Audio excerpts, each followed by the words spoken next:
One of the sad realities of today's Democratic Party is they define race as follows. If you're a Democrat, you qualify. So under the Democratic view, I'm not Hispanic. Senator Padilla is. If you're a Democrat, you're an Hispanic. My abuelo and abuela would be very surprised to discover I wasn't Hispanic. Ted Cruz didn't argue feelings here. He pulled out the numbers, and the voter ID narrative started falling apart immediately. In your judgment, are voter ID laws racist? Professor Tolson. Thank you for that question. So it depends. One thing we have to stop doing is treating all voter ID laws as the same. Okay, so your answer, I want to move quickly, so it depends is your answer? Yes, that's my answer. Okay, so what voter ID laws are racist? Apologies, Mr. Cruz, your state of Texas, perhaps? Okay, so you think the entire state of Texas is racist. What about requiring an ID to vote is racist? So I think, sir, that's pretty reductive. I'm not saying the entire state of Texas is racist. You just said my state of Texas, so you tell me, what about the Texas voter ID laws is racist? So the fact that the voter ID law was put into place to diminish the political power of Latinos with racist intent and had been found to have You're racist asserting intent. that. What's your evidence for that? The federal district court that first resolved the constitutionality of Texas's voter ID law. Okay, so your view is voter ID laws are racist. How about you, Mr. Yang? I agree with Professor Tolson. Voter ID laws can be racist. Okay, that's on the two. context. Mr. Science? There are some voter ID laws that are racially discriminatory in intent. How about in practice? In intent, fine, you say there's some racist with a malevolent intent lurking in the back of their mind. But let's just talk about it as a practical matter. When I go to vote, they ask me for my ID. I pull out my ID, I show it to them, I vote. Is that racist? If the law that requires you to do that was motivated by racially discriminatory intent what about the under effect? our Set Constitution. aside intent. Set aside intent. I'm asking about the effect. Yes, in effect, I think that there are discriminatory effects from a number of voter ID laws. Okay, thank you, Ms. Reardon. I'm going to give the witness a chance to answer the question. Go ahead, Mr. Sines. Yes, in effects, I think many voter ID laws are discriminatory and in design. They are designed to have that effect. Okay, Ms. Reardon. No, sir. Mr. Van Spakovsky. No, particularly because every single state that has passed an ID law has put in a provision to provide a free ID to anyone who doesn't have one. The turnout numbers show it has no effect, and I would remind everyone that the current version of the Texas voter ID law for in-person voting, the Obama administration agreed in court, in a court filing, that they were satisfied with it and that it was not discriminatory. You know, I have to say this range of question actually shows the wildly partisan nature of the Democrats' proposal. The record should reflect all three of the Democratic witnesses invited by the chairman maintained to this committee that voter ID laws can be, in many instances, in most instances, I think of the various ways they formulated, are racist. So let me tell you who disagrees with that. 35 states across the country disagree with that because 35 states have voter ID laws in effect. But not just 35 states. 81% of voters in America disagree with the radical views proposed by the Democrats and the Democratic witnesses. Not just 81% of Americans. 77% of black voters in America support voter ID laws. Sadly, too many Democrats today don't want to protect the integrity of elections.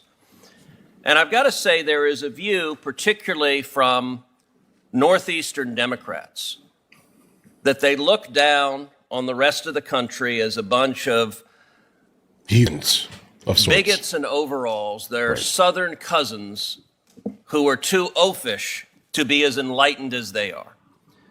And I have to say there's an incredible hypocrisy in that states like Georgia and Mississippi have a higher black voter registration rate than states like Connecticut, the chairman's home state. They have higher black voter turnout rates than states like Connecticut. They have a lower gap between black and white turnout than in states like Senator Blumenthal's Connecticut. And in fact, states like Georgia and Mississippi, African Americans vote at a higher rate than white voters, and in Texas, they're basically equal. One of the sad realities of today's Democratic Party is they define race as follows. If you're a Democrat, you qualify. So under the Democratic view, I'm not Hispanic. Senator Padilla is. If you're a Democrat, you're an Hispanic. My abuelo and abuela would be very surprised to discover I wasn't Hispanic.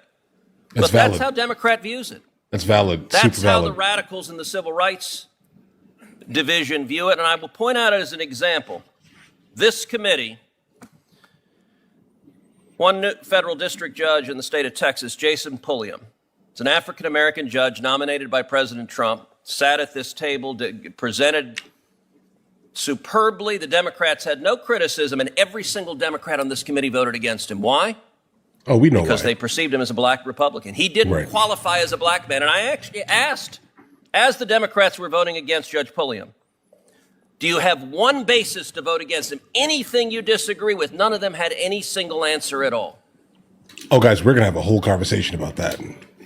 This Stick hearing's around. about one thing. It's about power, and it's about ensuring Democrats stay in power. That's cynical, and it's at the expense of democracy and the right of voters to express their will through free and fair elections. If you actually are someone who has darker skin or deeply melanated, let's just say this here in the United States of America, kind of the default is you're going to be a Democrat because you're told, obviously, the Republicans are racist, even though you basically do not agree with nearly anything that the left basically talks about ever. Right. Just understand this here. Black Americans are some of the most conservative peoples that I encounter regularly, kind of as an entire group of people.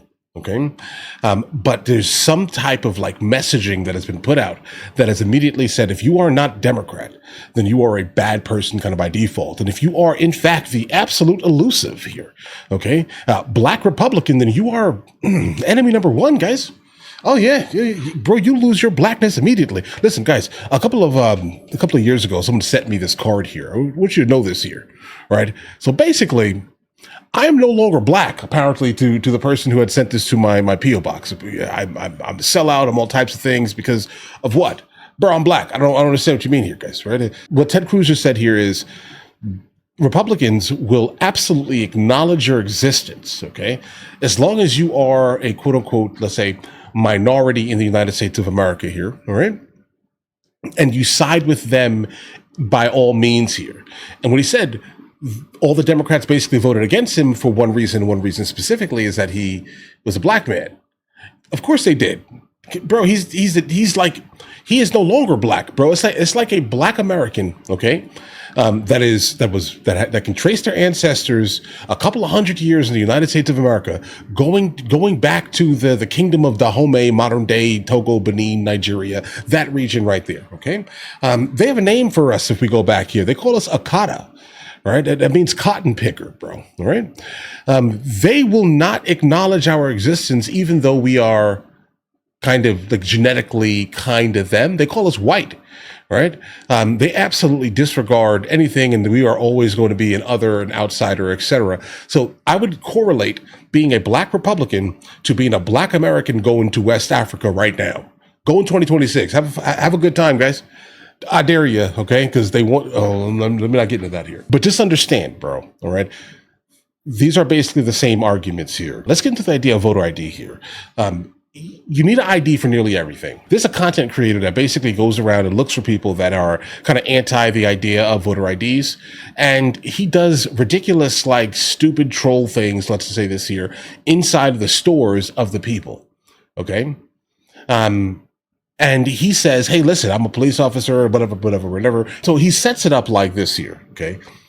He acts as an official in some meaningful manner here. He's dressed in the exact opposite of an official, let's just say this here, but he acts like he's an official, saying that they're getting hit with some type of violation, et cetera, et cetera. And then the first thing that the people always do is say, hey, listen, I think you need to show me your ID so I know exactly who you are. That's the gotcha moment, bro. You know, like everyone else knows, you should have an ID, bro, all right, to do something that's important. Okay, everyone knows that here. Something in the lizard brain, okay, basically tells them it is racist to ask for an ID only in this circumstance. That's just silly, bro. All right. If you're going to vote for the next president of the United States of America, I'm going to need you to know this right here. You're going to need your ID. All right. And one of the guys basically pointed out here that all the states that basically said anything about requiring an ID, all right, in fact, they do give free IDs. Bro, Go get your ID. Why are you an adult in the United States of America with no ID? That's the problem. Let me guess. You're voting still? Look, okay. Now let's get into the big elephant in the room here, okay? Things can definitely get spicy when it comes to the idea of like structuring districts, okay? They can definitely get like super spicy. And what I mean by that here is this here. If you are running for office, okay, and you have an exact vision for the United States of America, and you know, like everyone knows here, no one wants to say the quiet part out loud, okay?